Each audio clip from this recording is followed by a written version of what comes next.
morning. Welcome to the 9th and final episode of Building from Ground Up series, season 2. So the Building from Ground Up series is powered by the UK Nigeria Tech Hub with Tech Cabal as an implementing partner. It's really great to have you guys here. You've been with us all these weeks, coming back here every week, listening to founders as they tell their stories about scaling and building. So I am just going to call on Carolina Oakes, who is with the British Nigeria Tech Hub, who is going to tell us more about the hub and how it works with this particular session. Thanks so much. I hope you can hear and see me all okay. Great. Hi, everybody. Good morning, and thank you so much for joining us today. My name is Carolina, and I work here in London and quite closely with the UK Nigeria Tech Hub. The UK Nigeria Tech Hub is an initiative that's run by the UK government's Department for Digital Culture, Media and Sport to support the growth of the technology ecosystem in Nigeria. We have a team out in the High Commission and Embassy that puts on projects just like this one to work on sort of fostering digital skills, startup growth, and connections to the UK. So I'll just talk a little bit more about what the hub does, just as an introduction for you all. So our main aim is to stimulate local digital economies.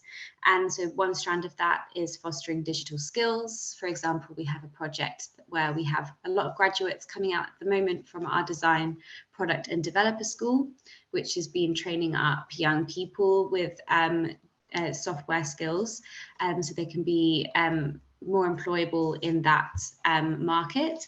So we're really trying to address that sort of need for a skills pipeline in Nigeria. We're also supporting tech entrepreneurship. We have lots of projects that are helping to build the capacity of entrepreneurs, be that female entrepreneurs or budding angel investors. And this is where this project, the Building from Ground Up series, comes into play. We sort of look to have this knowledge sharing within the ecosystem, sharing of stories, sharing of experience and wisdom. So we're really happy to be running this one. And then finally, another strand of our work is fostering connections with the UK and seeing where, if there are companies that are ready to scale or look at basing themselves in the UK or having more connections with the UK, helping that take place too. So yeah, I'm really excited to be introducing this last episode. Thank you to all of the people who've come each week. I hope that you've got something from it. And thank you very much, Tech Cabal, for implementing this. Thank you so much, Carolina, for that introduction to this series. So just to let you know that we have done 9 episodes, or rather 8 episodes of this.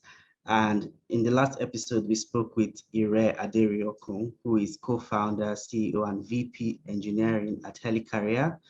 So the video for that will be available very soon, and you can watch it on the UK Nigeria Tech Hub YouTube channel. However, meanwhile, there are other videos that are available. We've done the founder, Cypher Coders, Elizabeth Tweedale. We spoke with the co-founder at Helium Health, Tito Ovia. We spoke with the founder and CEO, Energy, Femi Adeyemo, AutoCheck CEO, Eto Pikwe, and you can find all the videos of all the sessions at the UK Nigeria Tech Hub's YouTube channel. My name is Kelechi Njoku. I am a Tech Cabal senior editor, and I will be your host for today's Building from Ground Up episode. So on today's episode, I will be talking to someone I am very excited to talk to. He's done something really interesting with payments in the tech eco space. His name is Kay Akinwunmi. So Kay describes himself as a serial entrepreneur. He is the co-founder of Zazuu. Zazuu is a payments platform that brings together all payment providers so that people can do cross-border payments on one platform. And before he started Zazuu, he had founded a digital marketing agency and a food tech startup. Now, those startups didn't quite take, and that's something I really, really want to talk to him about today. He's really open to talking to us about it. So, Kay, hi. Are you with us already? Hey, Kelechi. Good to be here. Thanks for having me. Yeah, it's good to talk to you. I really have been looking forward to this. How has your day gone, though? It's gone on quite well. The weather is good today. It's not always the case in London, so the weather is great. Sun is out. So yeah, and when the sun is out, everyone feels good. So I'm feeling good. Yeah, that's so very British. Yeah. I've got a cup of tea next to me as well. Yeah. You enjoy. Thank you so much for coming here today. I really look forward to what we're going to talk about. So Zazuu, which is where you are, you co-founded Zazuu. I mean, yes, everyone knows that we already have issues with cross-border payments in Africa. We're continually innovating, iterating, experimenting, and all of that. And so just tell me, just right from the top, how did the idea for Zazuu come about? Thanks for that question, Kelechi.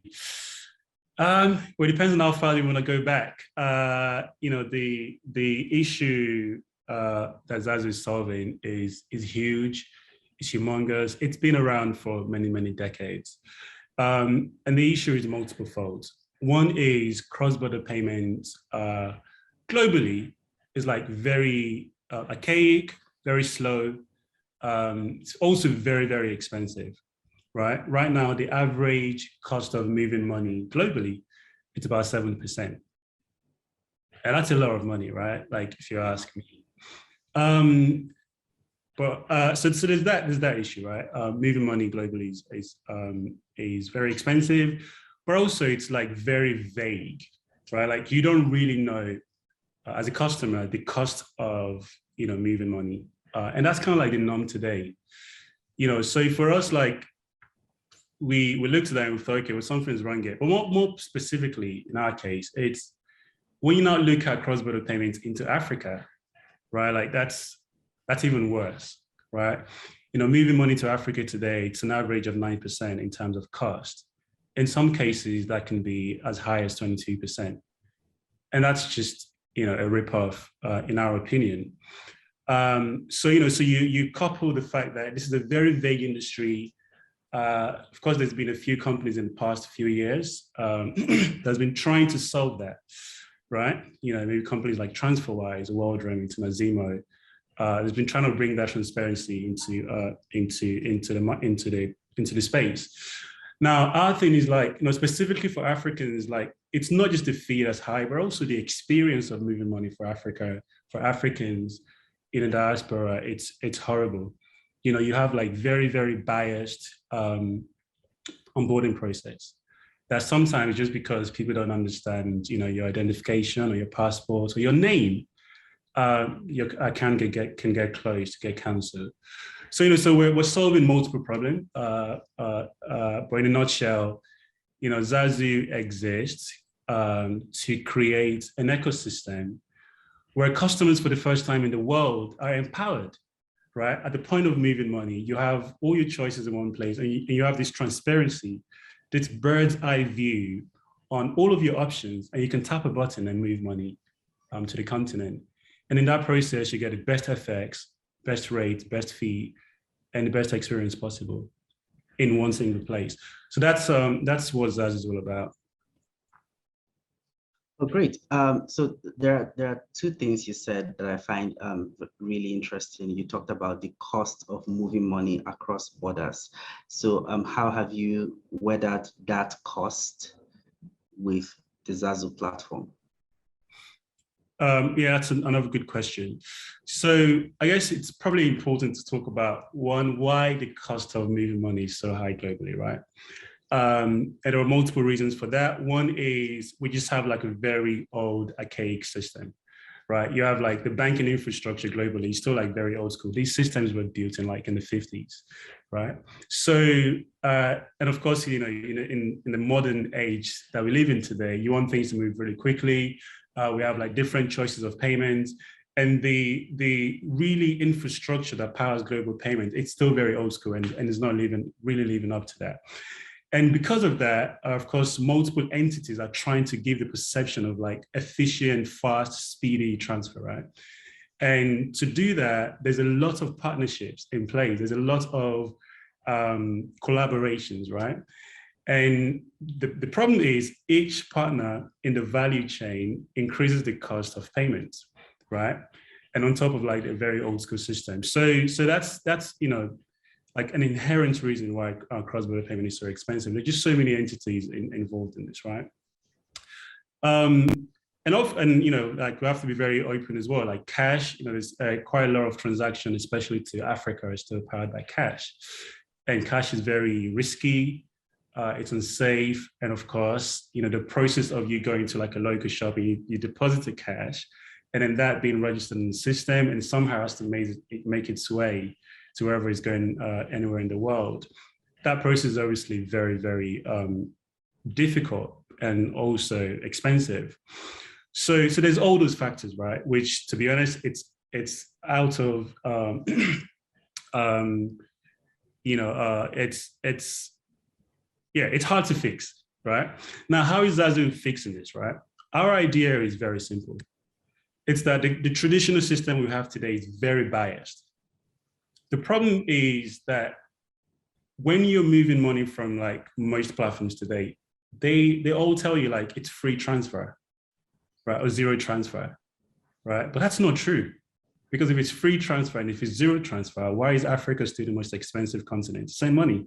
So the real issue is that people are not really transparent to customers as to the real cost, the hidden charges of moving money. So our solution as Zazuu is that, hey, let's be transparent. Let's force the entire ecosystem, not just in Africa, but globally.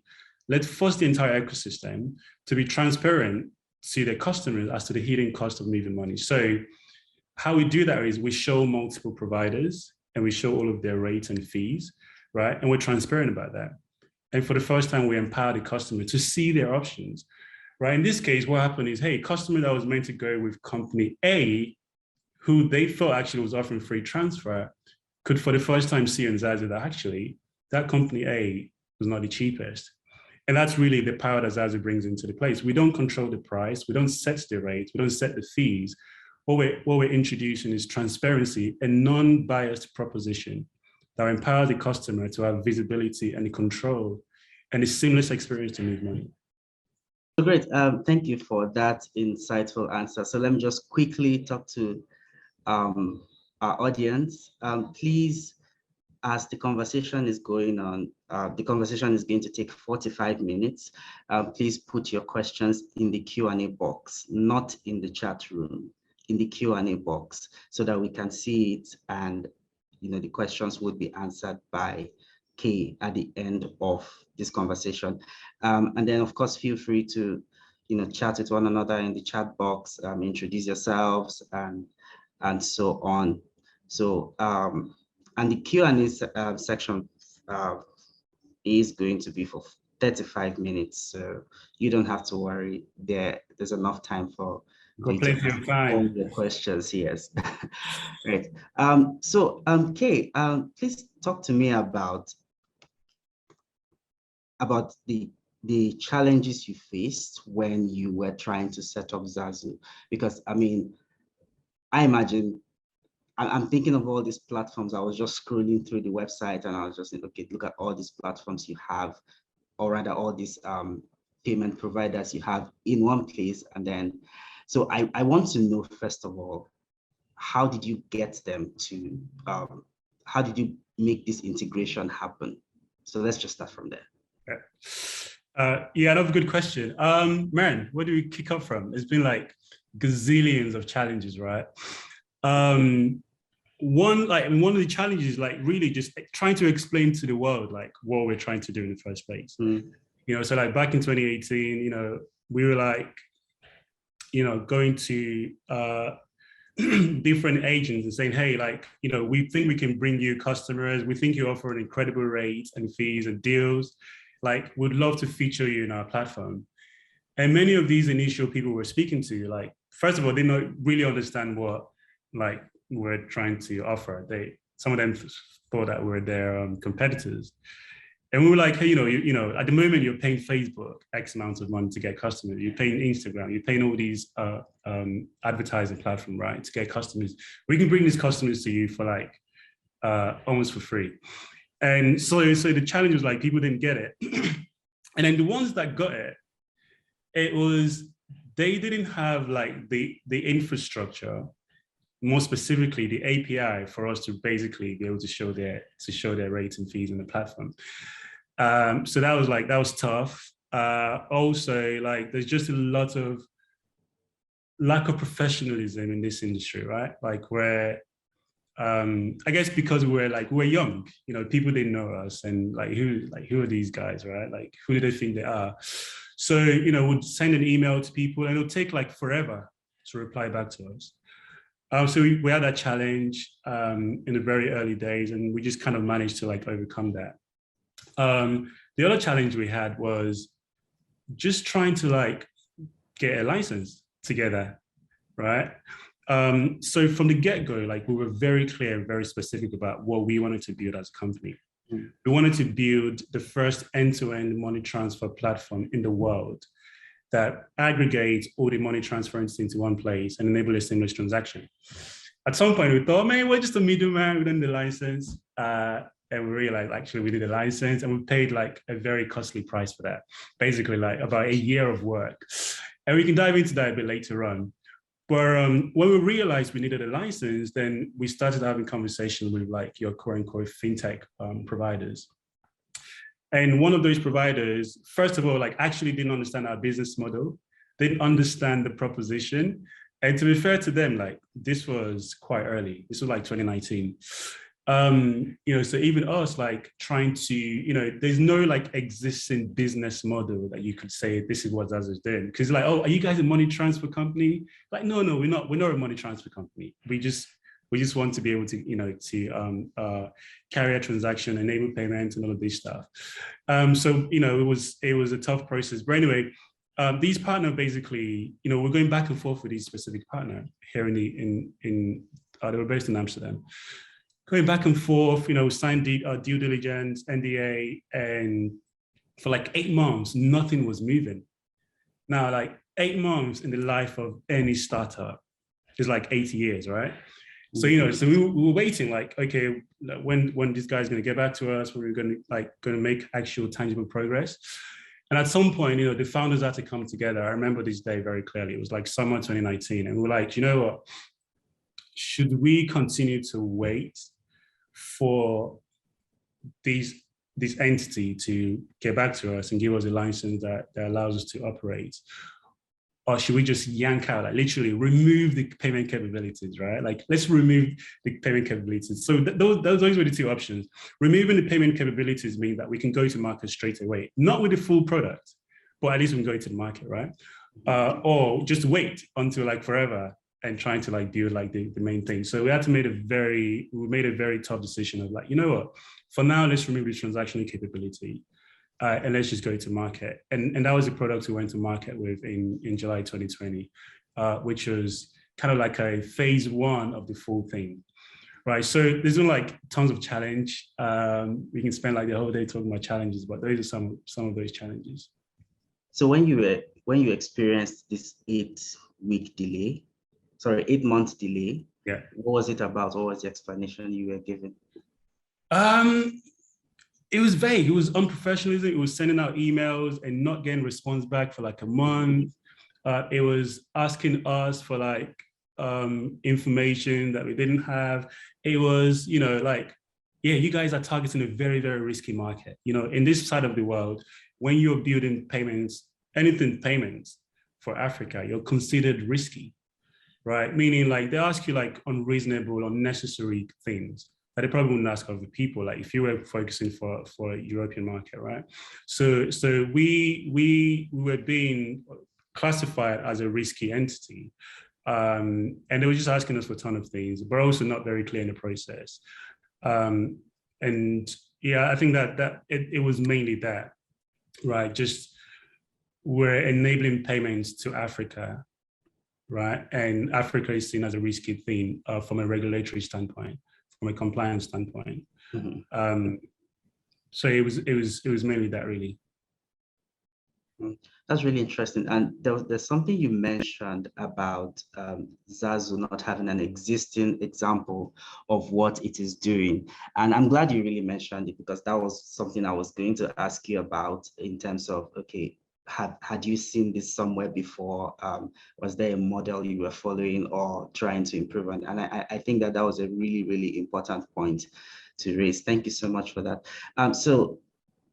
For our audience, once again, please feel free to introduce yourselves in the chat room. Drop your questions in the Q&A box, not the chat room. Timmy is moderating the chat room. Timmy, who is staff writer at Tech Cabal. So yeah, and we're going to have some time to talk about the questions you have for Kay for this conversation. So Kay, do you have any co-founders? And so tell me, how did you find your co-founders? What was the criteria? What were you looking out for? What kind of chemistry, ideas, vision? What was the whole process like? Kelechi, I can make it very simple. Yeah. I invited my co-founders to my house. Okay. Ate like lots of jollof rice, soup malt, all the good stuff, right? And alcohol, of course. We got them drunk, pitched to them and said, "Be my co-founders." Wow. It was kind of that, but and you trusted drunk people to be on the same page with you. No, I'd done all the due diligence in them like before that. Jokes aside. Okay. So my co-founders, we were friends initially, right. So we'd known each other for a very long time, I'd say as far back as 2014. And we knew each other as friends, but also as business partners. Around 2014, 2015, we all were running different ventures. Right. So, and one of the things we did then was, we're young Black Africans in London. When you look at like the Silicon Valley in London back then, there was like very few Black people in tech. And we just, wanted to kind of push, just get more Black people in tech. So we usually just meet up around Shoreditch. We had this thing called like Ship Weekly. I'm not sure if I'm allowed to use the T word on this call. So it was like every week we meet up, we keep each other accountable. What have you been working on, or how are you making progress? And we run this culture, this process throughout the friendship. Actually, part of that culture is still what we put into Zazuu today. So prior to them becoming a co-founder of Zazuu, like we'd all been friends, and I knew them on a professional level, on a personal level. I knew what they're capable of. I knew the skill set, the strength, the weakness. I knew all of that, right? But also like very intentionally, when the idea of Zazuu was like still very primitive, I was very intentional that, for the next venture, like there's just no way I'm going to do that as a solo founder, right? Because the previous one basically failed, right? And the massive lessons from that failed venture was that running a startup as a solo founder is like flipping hard, right? And I wasn't going to go into like the next one. So I spent about over a year, really just, I already knew what they were going to be, right? Well, just in my mind, I spent about a year just planning and preparing on how I'm going to get these people into the team. And that was what led to the event of, inviting them to mine, getting them drunk and, pitching to them and asking them the questions. I could go into like the specific qualities, right, that I liked in each co-founder, and if we have enough. Yeah, I'd love to hear that, especially within the context of the fact that you and your co-founders, you all ran different ventures initially. So I'm very curious how that has worked its way into all of you running this particular venture. How has it helped? And so, tell me about that. I'll start by dropping names. So Tola Alade, he's our chief design officer. In his previous life, he ran a design agency, actually an award design agency, right, here in London. And so, like, actually, way before we even became friends, I saw his work, and I'm like, man, like, who is this guy? He's incredible. He's brilliant. Tola, like, he's just a design genius, right? He's an African design genius, and he's the best, both in my network, but also outside of my network. And so, like, that was a skill set. And he's just naturally passionate about design, but more importantly, design for Africa in a very authentic way, right? And so that's Tola. And Tosi, who's our CTO, Tosi is a tech genius. He's built, software and products for some of the best financial services here in the world, actually. Companies like Checkout, companies like JP Morgan. He's done incredible stuff for those companies. But I'd also seen him run his own startup as well. He's built he built a beauty marketplace product back in 2015. And I thought that was just, and he did it all by himself. Like, man, this guy is crazy, So he's just the best, hands down. And I obviously had my eyes on him, like, man, this is a guy that is going to help, make this thing a success from a tech perspective. And Korede, who's our chief operating officer, Korede and I, we've run multiple ventures that failed. So we were actually, interesting story. Korede and I met in a Bible study group, right? Like online Bible study group, like around 2014. So we knew each other, like, you could say, like, on a spiritual level, and we were friends. I was his best man. I was one of his groomsmen at his wedding. He works for a financial institution in the United States, is your top operation person, but more importantly, like a human, right? Like a really good human, someone that could relate well with people. And one thing about all of my co-founders, like, they had all this strength, right, that I didn't have, right? And I've seen them, run different ventures as well. So it wasn't just like we were friends. Like, I'd seen how they perform at a very high level. But what brought us together as a team is our passion for building for the continent. Like, we could all, we're all making good money, like consulting for different companies and stuff.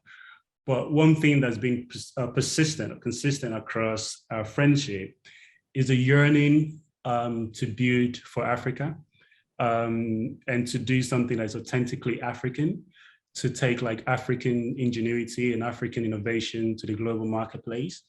And so Zazuu was like our opportunity to be able to do that.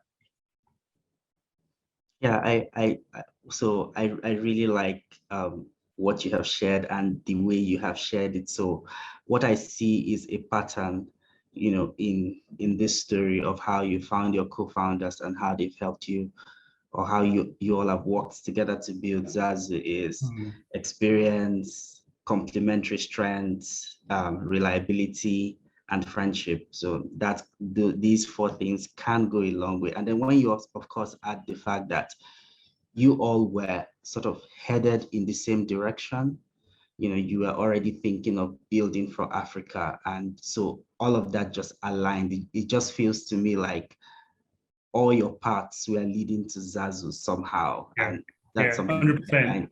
I find really fascinating about your story. Yeah. I'll share the thing that I totally believe, Kelechi. I feel like, me and my co-founders, like, we have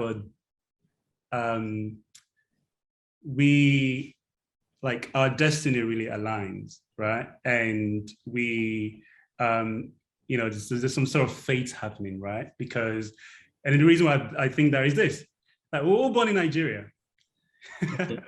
Wow. And I'm not sure if it's a good thing, right? But hey, it's good for me. We're all born in Nigeria. We're all kind of like, okay, one of Tosi might be like, I'm not fully Yoruba. But we're all like Yoruba. It's not a good thing though.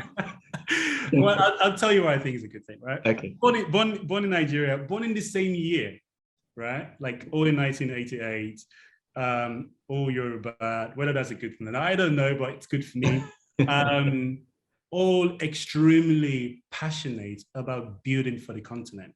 And those are like recipes that you don't find anywhere else. So for me, it's like, well, like this is it. Like God, this is your people. These are the people that are going to build this thing.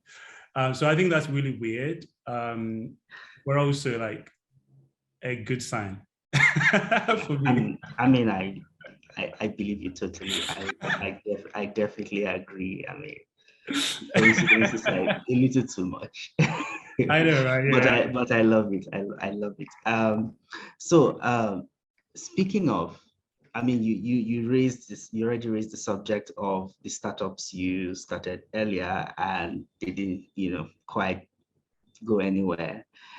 So there was the food startup. There was the digital marketing agency. So tell me about those. What happened to them? What was the problem, and then the lesson? Sure. Well, the first one of those failed ventures was the digital marketing agency, which kind of sprang up from my previous life of running, like being a freelance web developer, right? Mm-hmm. And so that was kind of doing very well. And I thought, man, like how about make a company out of this, right? Because, you build websites for people and they were asking you, oh man, how do I get traffic and users and all that stuff, right? This is 2013, by the way, right? And at the time, like digital marketing is still was just picking up, and most people are not aware of it. But more specifically within the African community, most professional service businesses in the UK, like if you go to their websites, it's just like appalling, right? So I thought, well, I have this, this gift, and how about we just, specifically help like African businesses to thrive. And so we formed a marketing agency. It was, pretty much I was solo founder. Across a span of 3 years, hired a bunch of people. The reason why it didn't work was because people didn't appreciate the value of great web design, right? People just thought it's a web design, but actually there's a lot that goes into like website. It's about conversion. It's about optimizing for speed. It's about of course, it looking good as well. And it's about conveying the proposition of the business. And I think the segment that I was focusing on back then, yes, they loved the sound of the proposition, but they couldn't afford the cost. So, something like basically pushed for 3 years. At some point, I basically accepted the fact that the market just couldn't afford the solution that we were trying to offer as an agency. And, but at the same time, the lesson that the experience that I got from that was I was able to work with quite a lot of, people who I'd call like entrepreneurs or small businesses. Basically, people with like amazing ideas, and they just kind of want to build something up very quickly and validate that their idea very quickly. So I had like this product called Jumpstartly, which is like help you to jumpstart your business as quickly as possible. But again, the problem was just didn't have enough customer, but also I didn't have the experience of building a system and building a business that could run without me, right? And after a while, like 2016, I kind of just, actually 2015, kind of just thought, you know what, this isn't sustaining me financially, right? I didn't have enough money to like feed myself. And you get one client, you run that for like, you deliver the projects for those clients for like 3 months. And it's just a nightmare, right? And within that process, it's just hard to scale it. So anyway, so I gave that up. the lesson learned from that was don't try and like force your solution to a market that can't afford what you're offering, right? If they can't afford it, they can't afford it. And yeah, that was it. But the opportunity that I got from that failed venture was connection with a lot of founders, connection with like, the tech ecosystem here in the UK, really understanding like what this startup world is all about. And I was fascinated by the idea of like, man, like, so you can just think of an idea like within a society, build something around it, build like a technology for it, and could make you like, shitloads of money. I'm like, oh man, okay, that's great, right? And my background is, programming, software development, product development, whatever you want to call it. So like, I'm like, very, very, very, very techy, like very tech savvy. So I was just fascinated by the idea of like young people building, having an idea and being able to like kind of build that into something that the world is using. And in that journey took me into essentially building Afro Express. And Afro Express was an idea back in 2015 of, we live in like the most developed city in the world. There are like over 2 million Nigerians living in the UK, right? And a lot more Africans living in the UK. 50% of those Africans live outside of London. And one thing that you realize with not just Africans, but ethnic minorities in the UK is that although we've all migrated from like, from home, and we're now living in a completely different country, like we still want to connect with our culture. And the best way people do that is through food, right? Authentic food. The problem is like, it's very hard to find your authentic food, ingredients and spices, like in the local supermarket. So I thought, Mary, like, there's Amazon, there's like all these other like very kind of like grocery marketplace companies in the US, like doing incredibly well. So I thought, okay, Afro Express, how about we just enable Africans to have a single platform where they can, tell us what they want to order and we'll deliver it to their doorstep. So that was Afro Express in a nutshell. As a concept, the community loved it. And it gained some kind of traction from the community perspective. From an implementation and execution perspective, it was extremely hard. It was so bloody tough, right? For example, when someone goes to the website and place an order, and by the way, like the early version was just kind of like a type form, right? And it submits with a list of all the things that they want from the local market, right? And I would basically look through those lists, and I would go to the market on Saturday and do the shopping and deliver it to their door. So like, it's very manual. And that process is painful. Like so painful. Yeah. You have to wake up early on Saturday and go to like, argue with that. No. And go to like, those things, or if the customer is like in Croydon, you have to go to the local market there, right? Yeah. And because you want it to be fresh, you want to hand pick it, you want to do it with love, right? And so the process from customers purchasing your item to fulfillment is like extremely painful, like very slow. And so like I knew very quickly like we need capital to be able to scale this. At the time, I didn't really know like how to raise money. I didn't know too much about raising capital. And also like it was a solo venture. Actually, during this period, I had Tola, who was an investor in that company and helped me to like, do the design piece. And that aspect is quite important for the next chapter.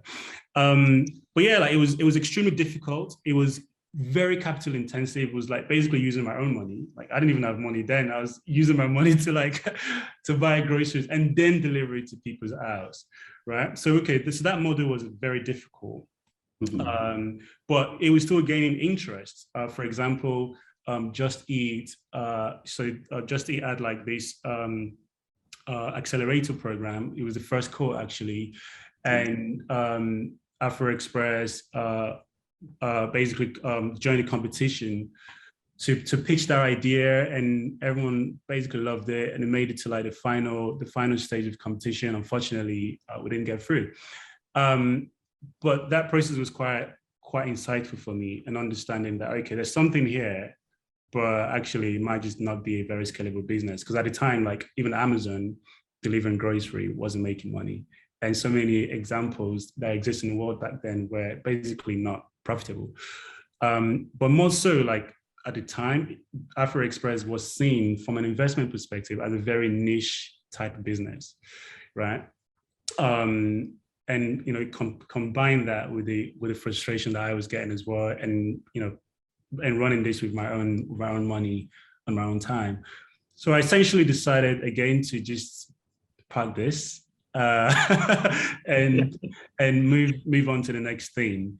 And what year was this when you passed up this second one? This was 2016. So I ran Afro Express for like 18 months. There were a few products that came out of that. One of them is like the Unicare package, which was like went viral on Twitter. The idea was like, let's pack like, I don't know if you went to boarding house in Nigeria. I went to boarding house in Nigeria. Yeah, I was born in Nigeria. Right, good. So, you know, like everyone, you know, if you go to boarding house, you want your care package, right? Like, yeah, you know, all that stuff, right? So the idea was like, how about we just deliver that to like university students across the UK? And it sounded great. You know, we had like loads of interest. But again, the logistics of delivering those items. So imagine like having in a box, you have like plantain chips, you have actual raw plantain, because who doesn't like plantain, right? Raw plantain in the box, you have lots of other things in the box, right? And this package has to go from my house to like to DPD, to like a parcel delivery company. And someone has to make it to like Northampton or wherever it's going, like 300 miles away, right? And that logistic process can take about a day.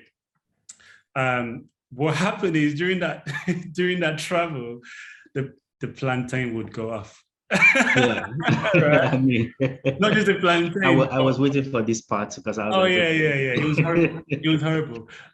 So and then to make it worse, if the student is not at home to receive that parcel, the delivery company will take it back to the depot. Whoa, and then if we deliver it the same day, it's just it's nice. Yeah. It was a fun experience. It was wasted lots of money, but basically it didn't work. Yeah, but just quickly, it was just plantain in the care package. No, man, there's lots of things, man. Okay. There's plantain, there's chin chin, there's like at least 15 or 20 items in there. There's lots of things. Well, great. Thank you so much for sharing your experience with running to startups that didn't quite work. And I think that this is something that more founders should be open about. You know, sometimes it feels as though people only want to talk about what worked, but not what didn't work. Sure. And I think that for a lot of people in the audience, especially those who are founders, aspiring founders, and all of that, they would want to know if the businesses they are about to start are going to scale. They would want to learn from the hard lessons others had to learn, you know, firsthand and all of that. And what I'm seeing and it's very interesting how for these two businesses, there are two main takeaways. So for the first one, you had a product, a solution that people just could not afford. Yeah. Right. And that sucks. That's a real nobody likes that when you have value and there's just no money to, you know, exchange for that value. And then for the second one, it just wasn't profitable enough. And then the logistics, the process, you just spend more money than you get in. And really, thank you so much. That was really, really very, very insightful. So I'm wondering though, so talk to me about, yes, we did speak previously about this just for a little bit. And I remember how you tweeted once where you talked about the fact that the Nigerian fintech space does not have a solution for international card payments that work for offline merchants. Just talk to me about the incident that led to that revelation and complaint. What was going on there? Ah, man, yikes. Yeah, I tweeted that out of frustration. My recent trip to Lagos, I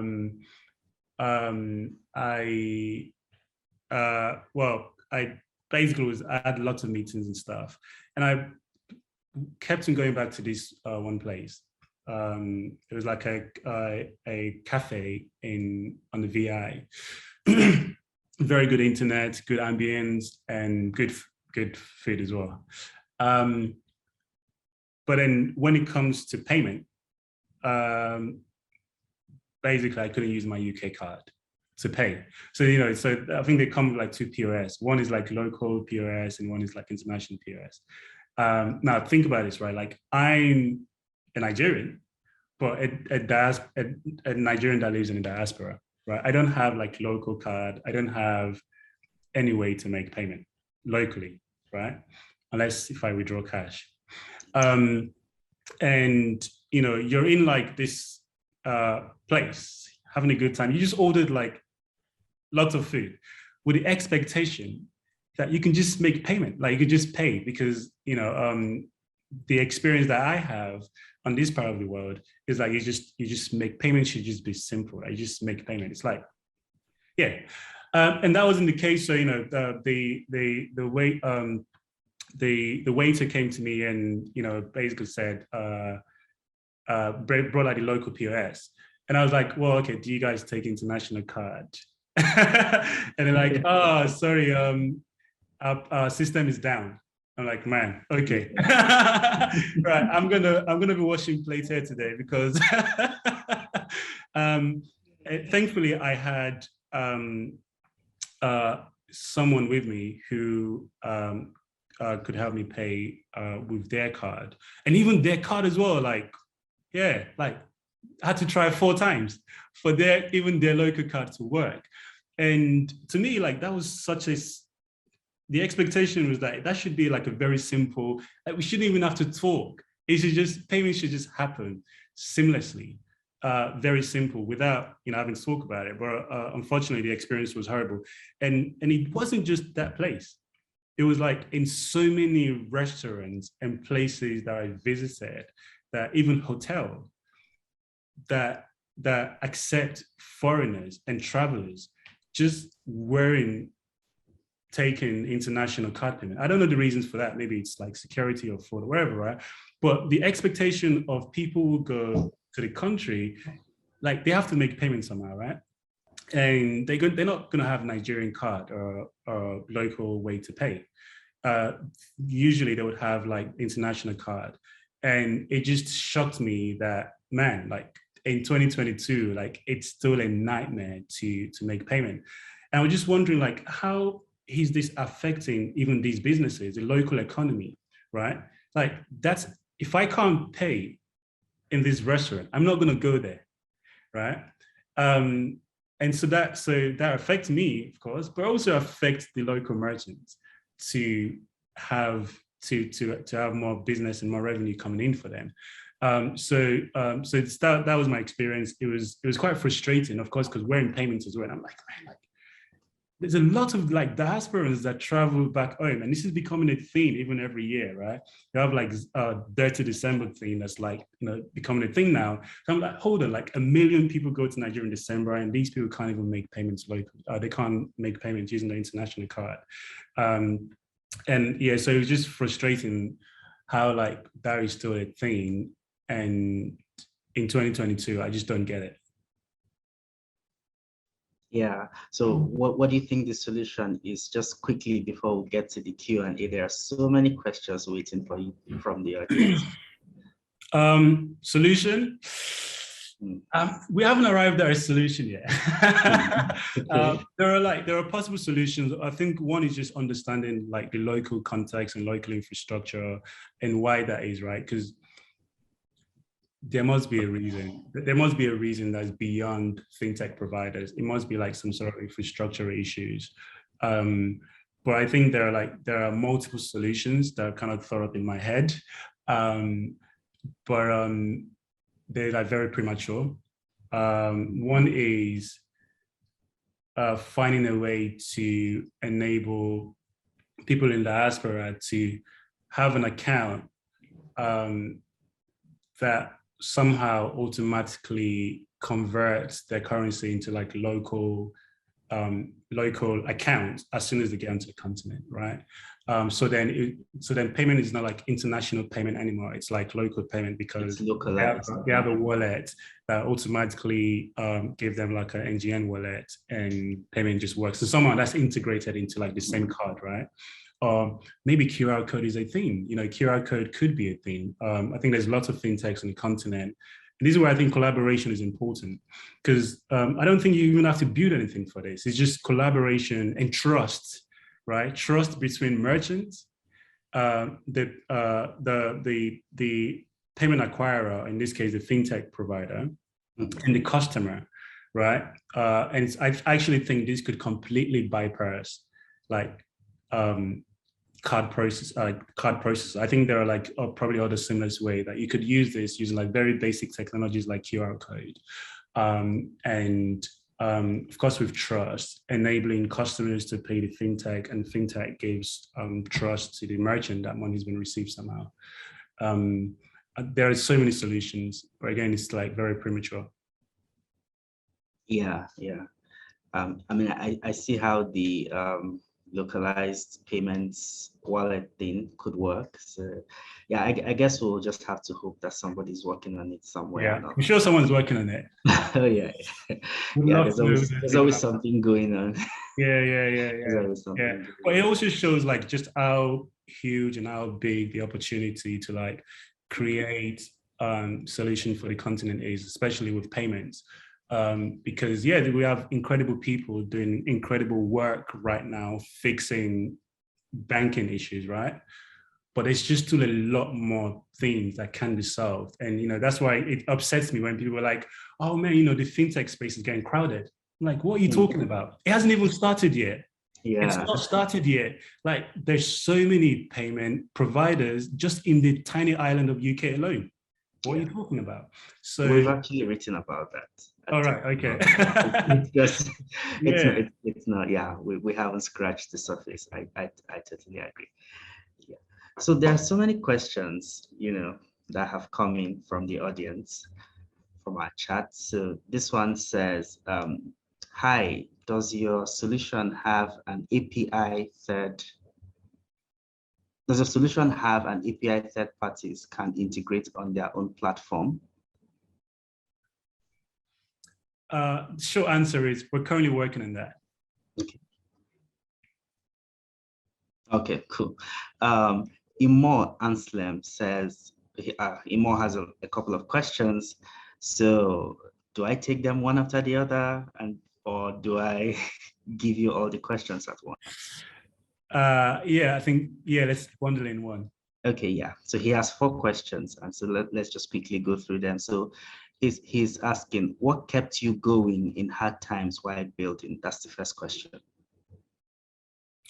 What kept me going after during hard times while building? Running. Running. Yeah. Wow, what does that mean?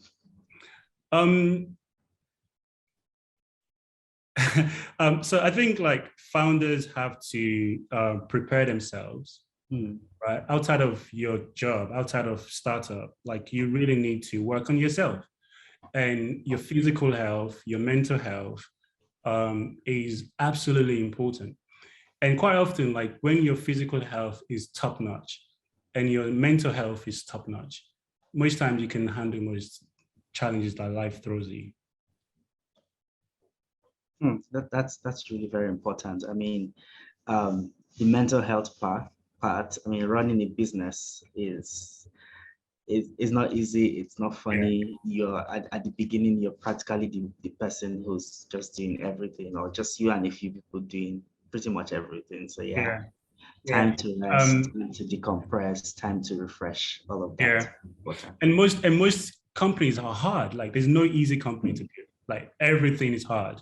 I was speaking to a CEO of $500 million company. He said to me, like, I was like, like that's an easy thing. He's like, dude, everything is hard.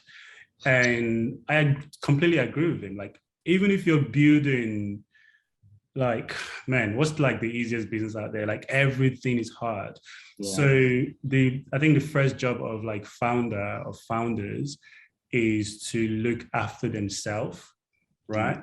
Like you have to look after yourself. You can't neglect yourself and focus on business. Actually, you can't even be effective with a business if you don't look after yourself. So if you understand like everything is hard, there's going to be hard times. Actually, you're optimizing yourself, your life to be able to like withstand the hard times. Thank you for that. So you heard it, people, straight from a founder's mouth. Take care of yourself while building. So Imo's second question is, was funding ever an issue? If yes, how did you navigate that with staff members to pay? I believe he's asking about staff salaries. Yeah. In the beginning. In the beginning, man, like the founders were just grinding. We were just grinding hard. We were in the earliest days, like we weren't working on this full time. In the spirit of transparency, like we weren't working on this full time. We had like a consulting thing on the side that we were doing, and like we just use our spare time to build this, right?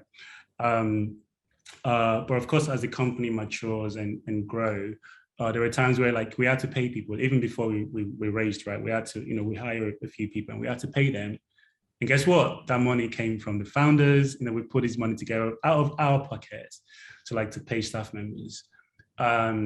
And then, of course, later on, when we actually raised, we were able to pay people directly. Fantastic. So we have some questions from Miriam Tumbi.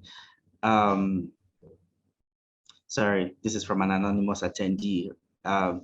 Over time, have you noticed any trend in the remittance space that has impacted your value proposition? Have you noticed any trend in the remittance space that has impacted your value proposition over time? Yeah, sure. That's a really good question.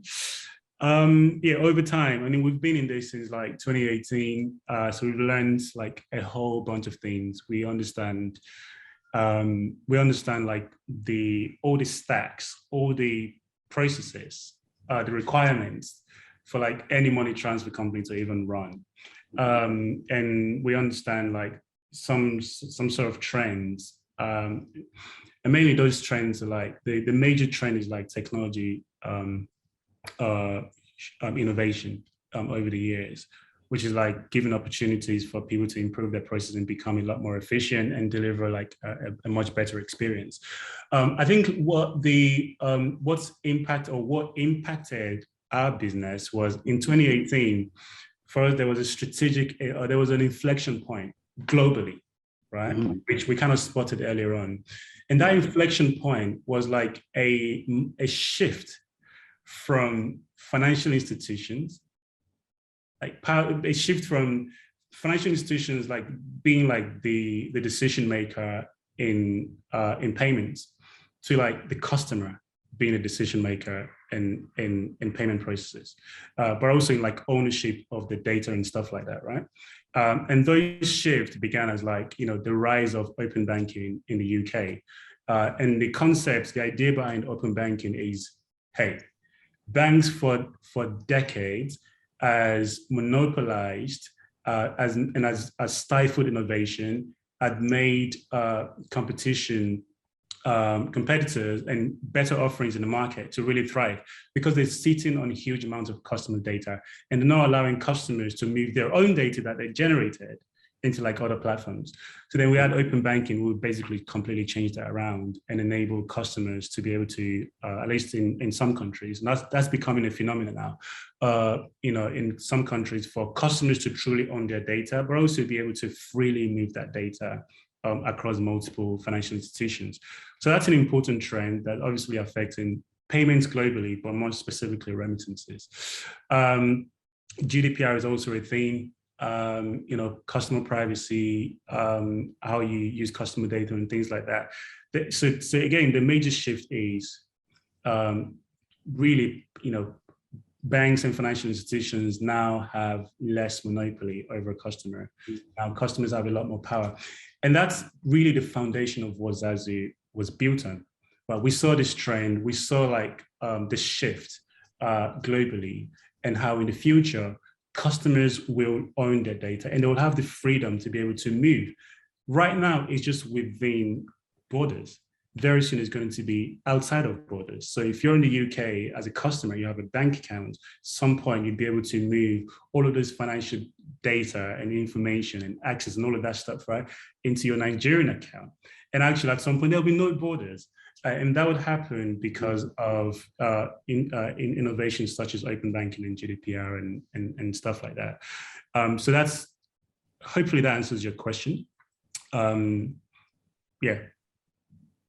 All right, great. Miriam Tumbi, so sorry I accidentally skipped your question. I'm going to come to your question, but just to quickly say that there's a poll that you're going to get right now in the chat room. So please fill that poll, and yeah, so you're just going to see the poll, and so so just do the needful and let's know.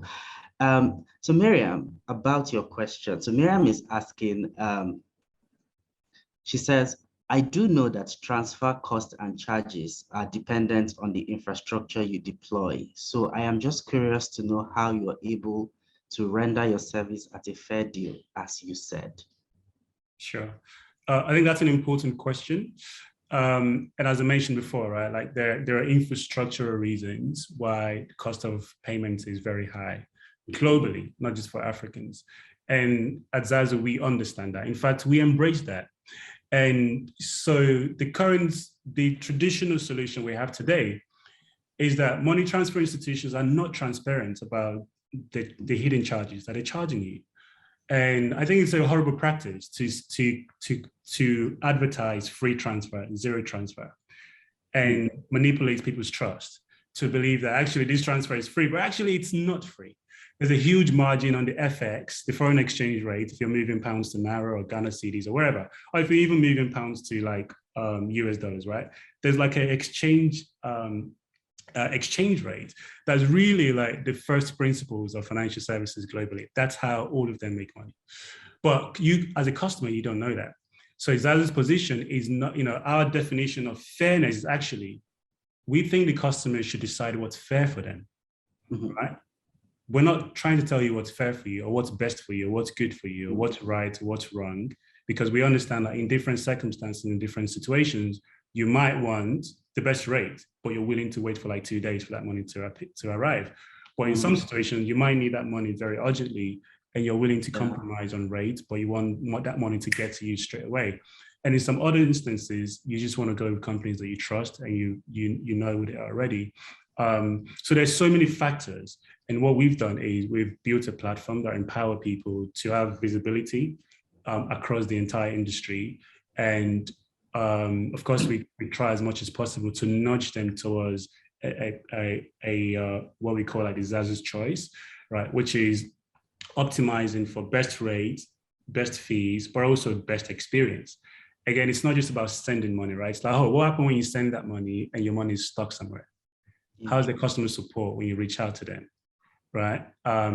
So there's a lot of factors in moving money that, so what's fair really is down to you as a customer to decide that. Our job is really to give you that choice and to give you that transparency and visibility, but more importantly, to empower you to be able to get that service at the tap of a button. Thank you. I hope that answers your question, Miriam. David Masupa here has a question about finding co-founders. So he is saying that, so he's comparing his experience, your experience to another hypothetical experience. So he's saying, how about people who are not privileged to have had a network of friends who they can come together with to become co-founders? How do they find co-founders? So he's saying, is it feasible to find co-founders on online marketplaces? And what's your take about finding co-founders or building teams on online marketplaces? Specifically on online marketplaces? Okay. He mentioned it twice. So. Cool. Man. First of all, like, I don't have an experience in finding co-founders on online marketplaces. So that's very important to kind of mention. But I think the fundamental thing is, like, you want to work with people that you trust, right? Especially like co-founders, man. Co-founders is like much stronger than your girlfriend or your boyfriend or your wife, your husband. Trust me, right? Like, these are people that you bet your life on. You're both emotionally invested in building a future that doesn't exist. And you have to make compromise and sacrifice and really tough decisions. And you're gonna, like, it's gonna be so many frictions down the line. So I think, like, you just have to first establish trust. And I think that trust takes time. It takes time. So really, it's all about relationship. The process for me of finding an ideal co-founder is just building a relationship with someone or multiple people over time. A relationship where you are accountable to them, but also allows you to really understand what they're made of, both professionally, and also personally as well. They really have to be good people, but there's no way to know all of these things, right? Like, straight away. It takes time, and it takes a lot of patience to be able to identify that. For instance, it took me 4 years of relationship for me to, like, really, like, partner with my co-founders, right? That's just, it doesn't have to be 4 years for you. It could be much quicker for you. But my point is, trust is fundamental. But to gain that trust, you have to have a long-standing relationship with them, so you can get to know who they are, not just professionally, again, but also on a personal level. So I think you could probably get that in a marketplace. I don't know. Maybe you could get that in a marketplace. Thank you for that insightful answer. So there are 2 T's here when it comes to finding co-founders: time and trust. So David, I'm sure that's something you want to consider when looking for co-founders. If that's your situation, is just making sure that you know that the people you want to work with are good people. And yes, and for you to ascertain that, you probably need to realize that it's going to take a while for you to know if this person and you are going to work well together or not. So thank you so much for asking that question, David. It was really great. Kayode Kazim wants to know, when will Zazuu begin to cover Asian countries? That's a good question. It's in the roadmap sometime in the future. Oh, okay, cool. So Kayode heard that it's in the works. Someone anonymous wants to know, what's next for Zazuu? I'll try and keep that answer very short and very simple. So I think, like, right now, there's a misconception that Zazuu is like a money transfer company or money transfer marketplace. And that's a misconception, right? What we're building doesn't exist until now. And what we're building is really changing how money moves across the globe. It's an alternative to current system that we have today. The current system we have today is, like, very biased, meaning people tell you what's good for you, and companies are very vague and not transparent, and they're ripping you off on fees. The alternative system that we're building is a world where every single time you make payments, there'll be choice in there. A good example of what that is in the UK and most European countries. When you, as a traveler, when you try to withdraw money out from ATM, there's a functionality called dynamic currency conversion. And what the dynamic currency conversion does is it gives you, as a withdrawer, using your international card to withdraw a local currency, a choice to say, hey, do you want the ATM's rate or do you want your local bank rate? Now, if you go with the ATM rate, the cost of that transaction would be about 12.5%, in some cases higher than that, right? Because they charge you some fees, but also they determine the FX rate, right? But if you go with your local provider option, the fee is much less depending on how greedy your local bank is. Now that and that could save you like incredible amounts of money, right? Now that choice exists in ATM machine. What we're saying is the choice for making card payment, for moving money from A to B, right? Customers should have choice in that process. What's next for Zazuu is really building products and propositions that enable us to empower customers to have choice anytime they're making payment, both in Africa and globally. Fantastic. So just so no one forgets, please fill the poll. It should be on your screen right now. Just fill the poll, and it helps us know the composition of the kind of people who have attended this session after everything. So thank you so much for your answer, Kay. So now someone is asking, what are your major takeaways from international remittance? Seems like a very broad question. Yeah, it is. Yeah. Major takeaways from international remittance.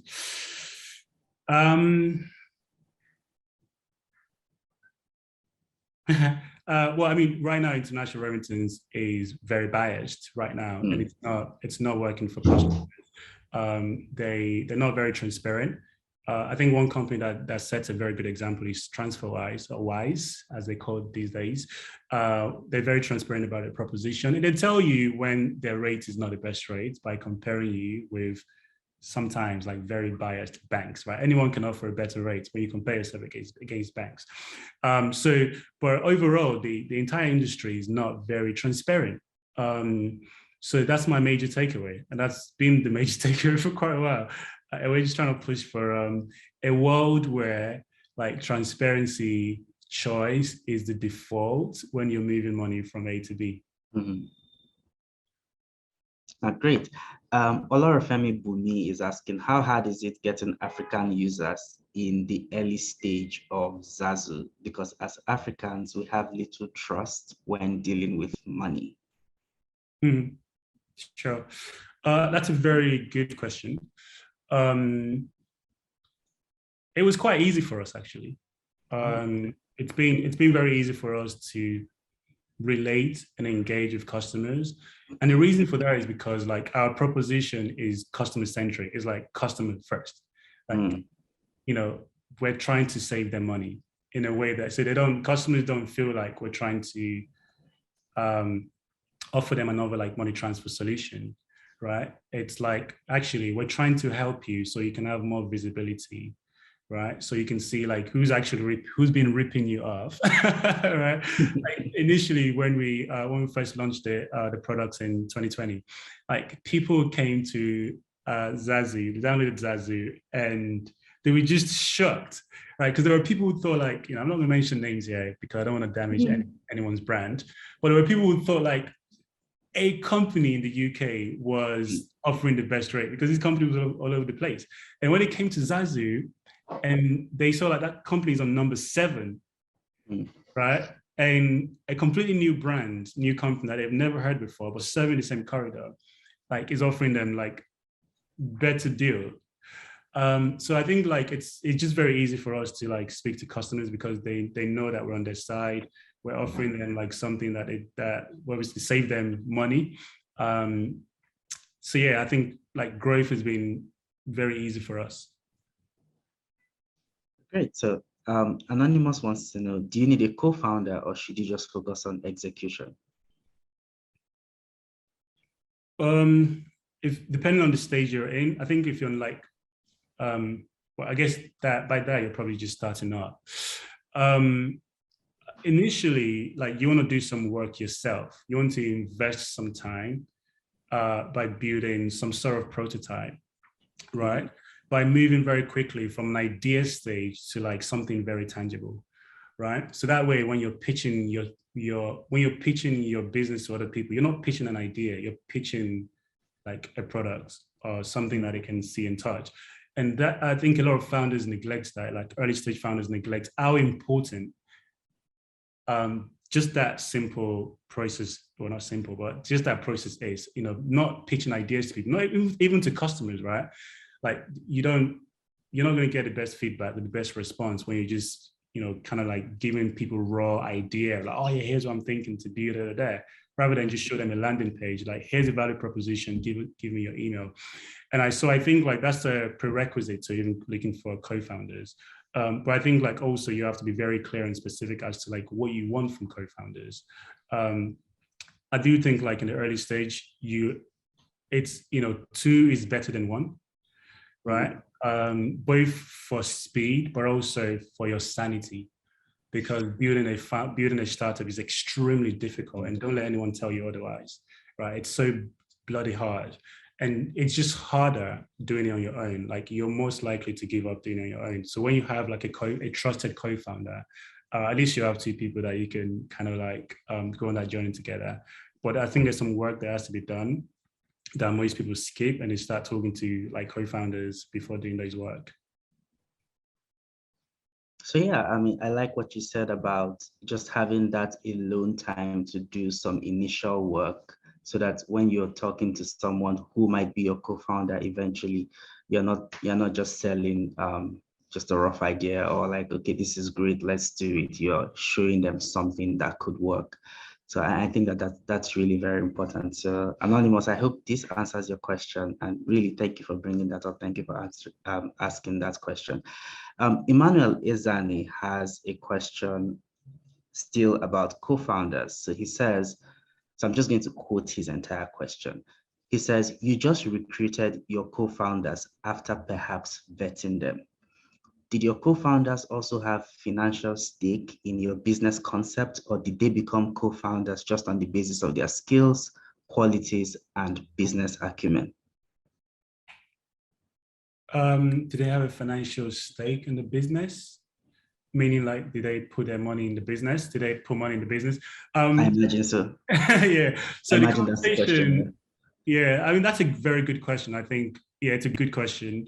So the conversation with me and my founders was pretty straightforward, right? We agree on like equity split between the four of us. And we just said, hey, like if you have 10%, when it comes to money decisions, you put 10% in. If you have like 20%, when it comes to money decision, where we need to put money into the business, you put that 20% in, right? And so that's very simple. So yeah, I hope that answers that question. Yeah, so Emmanuel, so feel free in your feedback, Emmanuel, to let us know if this answers your question. So we just have just a few minutes, about roughly 6 minutes to go through 3 questions. So we're just going to take the last 3 questions, and then we're going to do our goodbye housekeeping. So Saldis Jusu Sharif is asking, do you think there is sufficient good quality knowledge and experience on risk management and regulations available for startups to access? I think there is, and there isn't at the same time.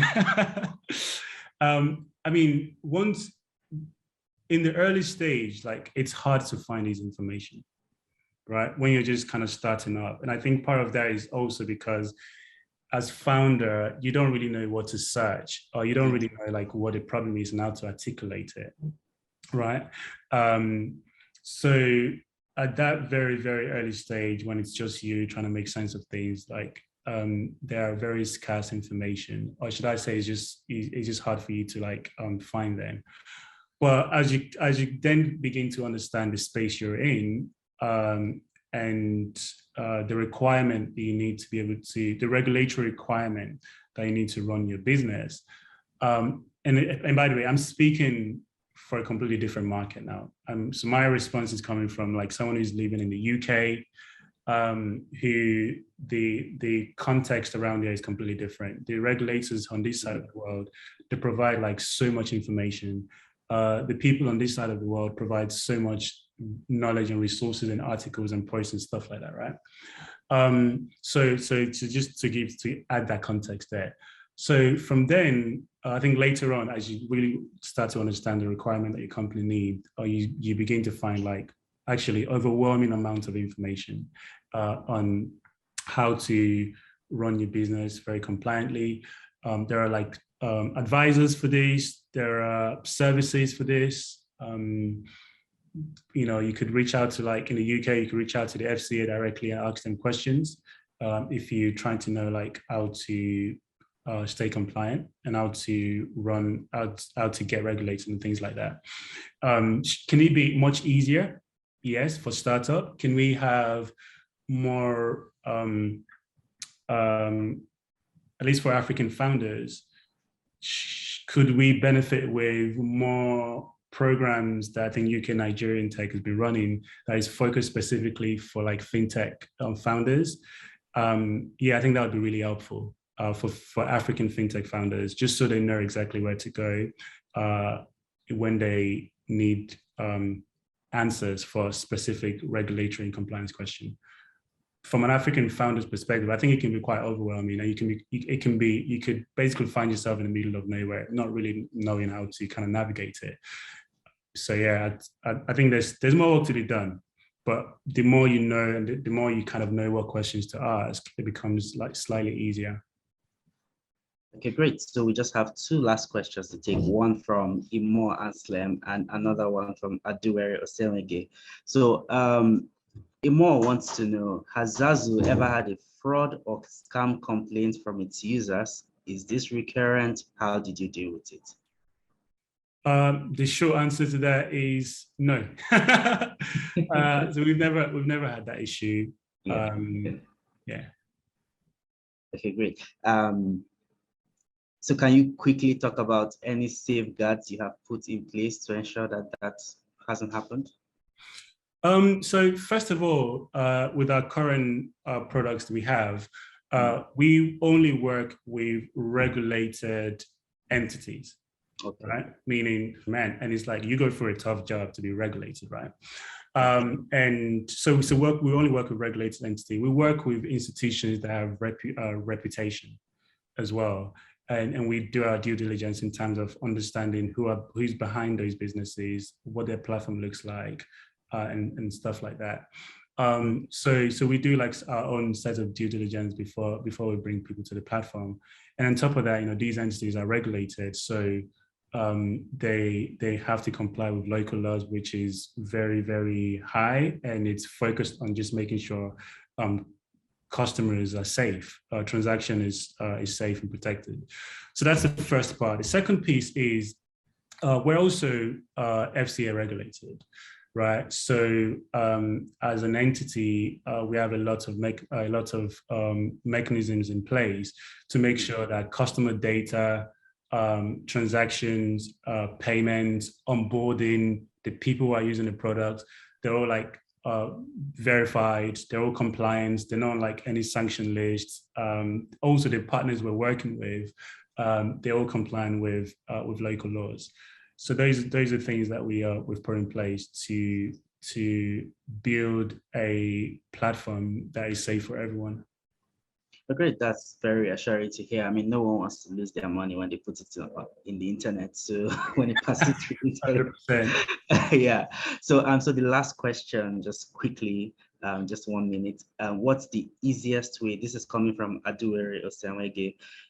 What's the easiest way to create a prototype? That is a great question. What is the easiest way? There are like multiple very easy ways. Probably the easiest way is just Google form. Okay.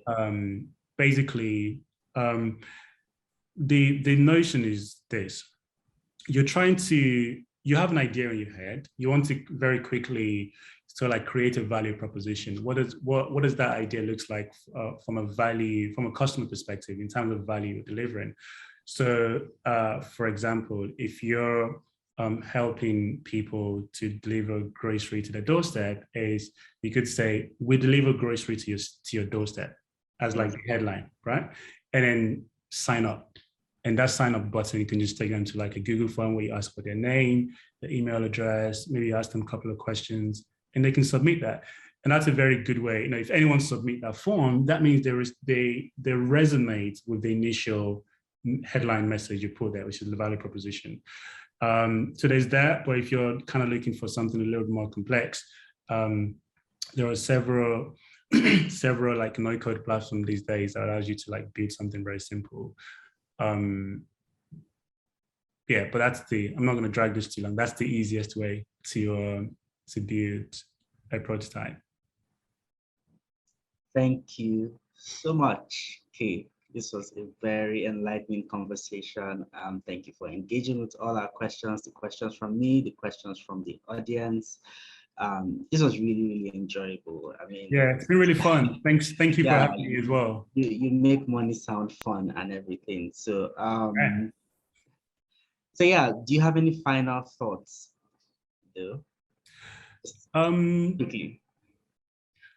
I think, well, the final thought is just to maybe tell people a little bit about what Zazuu does. And I know like this call has been about like what Zazuu does, but also to kind of talk to founders, you know, because I love talking to founders. We've tried consciously to kind of build in public. So we share our experience, we share resources, like for example, you know, we share like how to raise money, how to raise pre-seed, right? How to go to market, how to, you know, I share quite a bunch of things. So, you know, in the context of speaking to African founders, my final message is, you know, let's just build products that are authentically African. Like there's nothing wrong with like authentic African products. If anything, the world needs more of like something new, something unique, something like that has life and soul into it. And, you know, it's going to be tough. It's going to be exciting, but it's kind of like, it's all part of it. Yeah, it's just build something bold and brave, and let's have fun whilst we're doing that. A little bit about Zazuu. We're completely redefining how money moves from A to B. We're starting with Africa because that's a market that we know very, very well. We know the African market very well. And very soon we're launching the ability for people in the UK to actually move money within the platform without going somewhere else. Because what we have today is you can move money and you click on continue to provider and it takes you off site, and that's just like very disjointed, horrible experience. The next version is the ability for you to actually click a button and complete that transaction in one place without going somewhere else. We're very excited about what we're building. It's never been done before, so you can imagine how excited we all are in the company to bring these products into the market. Thank you. Thanks for having me, Kelechi. Thanks for thanks for the process. Thank you for coming. Yeah, so thank you for coming into the conversation. Thank you for your answers and for engaging with our audience. Thank you, everyone in the audience, for being with us, not just for this particular episode, but for the previous episodes. Remember to fill our post-event survey. We would like to hear from you. How have we done? What could we do better? Remember also that the Building from Ground Up series, season 2, was, or rather is powered by the UK Nigeria Tech Hub in partnership with Tech Cabal. You can get previous videos of this series on the YouTube channel of the UK Nigeria Tech Hub. And also the event was organized by Tech Cabal Insights. Tech Cabal Insights is an Africa-focused digital economic consultancy that leverages big data to help startups, investors, operators, big tech companies, government, and other ecosystem players on and off the continent to answer specific questions and implement key interventions. Also, remember to subscribe to the TC Daily newsletter. It lands in your inbox at 7 a.m. every morning West African time. So the TC Daily newsletter is Tech Cabal's daily newsletter, as the name implies, that gives you news, features, short news and features, and just general information regarding things going on in the African tech eco space. Also follow the UK Nigeria Tech Hub on LinkedIn, Instagram, and Twitter. And lest I forget, we also have another newsletter at Tech Cabal, which is Next Wave. So Next Wave is our essay newsletter, which comes to you on Sunday, every Sunday at 3 p.m. So Next Wave is the newsletter that gives you insight and analysis into specific issues around the African tech ecospace. Please subscribe to Next Wave. Thank you once again, Kay, for being with us today. It was really enjoyable to chat with you, and I hope we can do it sometime soon again. Thank you, everyone. It's been really fun. Thank you. Don't forget to fill the post-event survey. We would really appreciate your feedback.